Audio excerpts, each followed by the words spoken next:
ಸ್ನೇಹಿತರೆ, ವಿಜಯ ನ್ಯೂಸ್ಗೆ ಸ್ವಾಗತ. ಸೊಳ್ಳೆಗಳ ನಿಯಂತ್ರಣಕ್ಕೆ ಚಿಲ್ಕಲ್ನೇರ್ಪು ಗ್ರಾಮದಲ್ಲಿ ಫಾಗಿಂಗ್.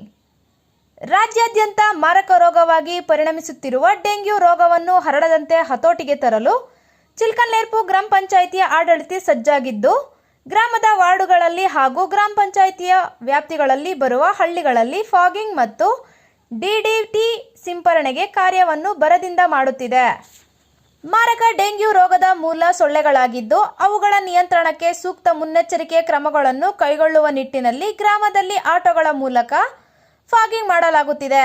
ಅಲ್ಲದೆ ಡಿಡಿಟಿ ದ್ರಾವಣವನ್ನು ಸೂಕ್ತ ಸ್ಥಳಗಳಲ್ಲಿ ಸಿಂಪರಣೆಯನ್ನು ಮಾಡಲಾಗುತ್ತಿದೆ. ಚಿಲ್ಕಲ್ನೇರ್ಪು ಗ್ರಾಮ ಪಂಚಾಯಿತಿಯ ಸದಸ್ಯರು ಆಂಜನೇಯಪ್ಪ ಹಾಗೂ ಗ್ರಾಮ ಪಂಚಾಯಿತಿಯ ಸಿಬ್ಬಂದಿಯರು, ಗ್ರಂಥಪಾಲಕರು, ಜಲಗಾರರು, ಸ್ವಚ್ಛತೆಗಾರರು ಭಾಗವಹಿಸಿದರು. ವರದಿಗಾರರು ರಾಮಾಂಜನೇಯ ಐಸ್, ವಿಜಯ ನ್ಯೂಸ್, ಚಿಂತಾಮಣಿ. ಸ್ಥಳೀಯ ಮಾಹಿತಿಗಾಗಿ ನಮ್ಮ ಚಾನಲ್ ಅನ್ನು ಸಬ್ಸ್ಕ್ರೈಬ್ ಆಗಿ.